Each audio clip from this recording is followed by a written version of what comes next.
there's not enough words when you've experienced so much good and bad.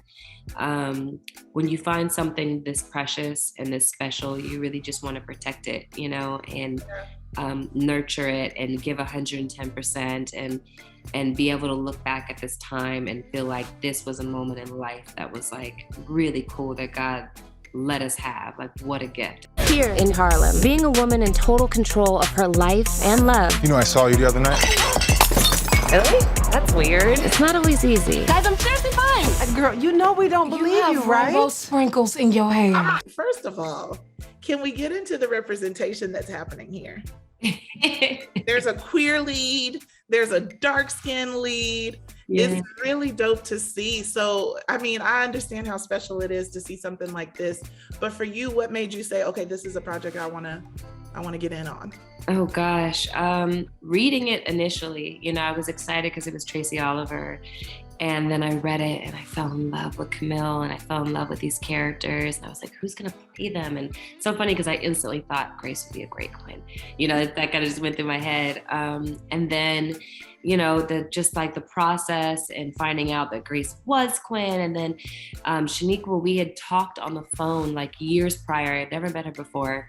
I was working on Minority Report and she had a mutual friend that was working. And so he put us on the phone and, she was like, I'm just claiming in the name of Jesus, we're going to work together one day. And I was like, I'm claiming it with you, girl. And then I had never met Jerry before, and it just everybody, the synergy was so perfect when we did our chemistry read together. And then now that we've spent time around each other, they're so wonderful. I love them so much. Like, we're always going to be in each other's lives. Why is everything always about men? What about our dreams? What about what we want? I think maybe you should go. You sure? Holy shit. I think now's a good time to take a little break. I knew I wanted to do some physical comedy and I wanted to show a side of myself that I haven't shown. People don't know that I'm such a dork and such a goofball, and everything about it just felt right. And then when we shot it and, getting to work with Whoopi and Jasmine Guy and just amazing people, it has been everything that I want it to be. When I found out I got the part, I legit started crying. That's so sweet, because you got a career that's just long and strong, but it still gets exciting to get things like this, right? Like, it does. Yeah, supremely Black without it being like, oh, this is just another Black show. Yeah. It just feels like it just happens to have all this cultural Blackness in it. Yeah, and that's the cool thing about it is, like people are always like, oh, well, they'll bring up Run the World or Insecure, whatever it is. And I'm like, isn't it wonderful that, when you see white shows, everybody has shows that may have some similarities, but you have different characters, different walks of life, different actors playing these characters, different worlds, all kinds of things. And there's so much variety. And isn't it wonderful that we're getting to a place now where it's not like, no, there needs to be one show like this. There needs to be variety. Everybody needs to be represented. And with these characters, for me, a lot of shows I would watch that people love, I just didn't see me. I was like, I understand that. I can mostly relate to that, but like that wasn't my experience when, or this wasn't my experience when.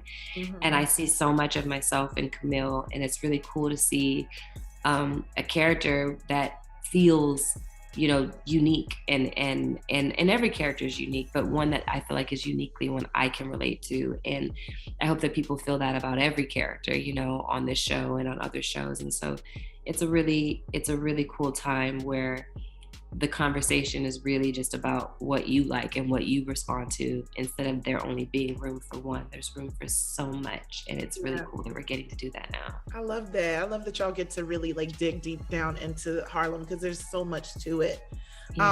You mentioned earlier, couldn't help but notice Whoopi Goldberg making her cameo in the show in such a major way, especially for your character.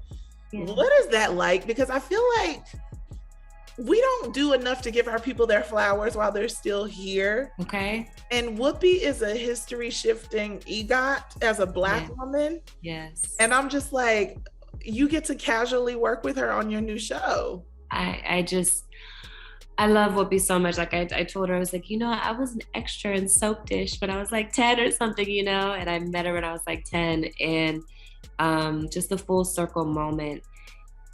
you hope that they're kind, you hope that they're nice, you hope you don't get your feelings hurt or get disappointed.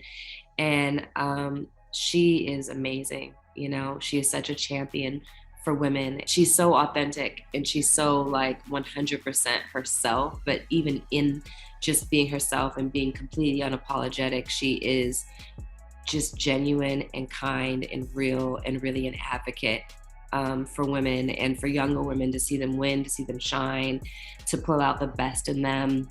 You know, I was having the hardest time pronouncing Seneca Village.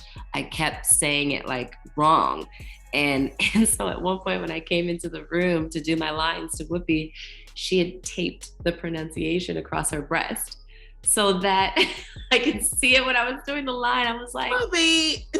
I love her so much. And she didn't even tell me, like she was like, you know, and So kind. yeah, just and then, you know, my birthday, she my husband put together a compilation of birthday videos and she did a video for me, and I just love her, and it's wonderful working with her, and I can't wait to work with her again.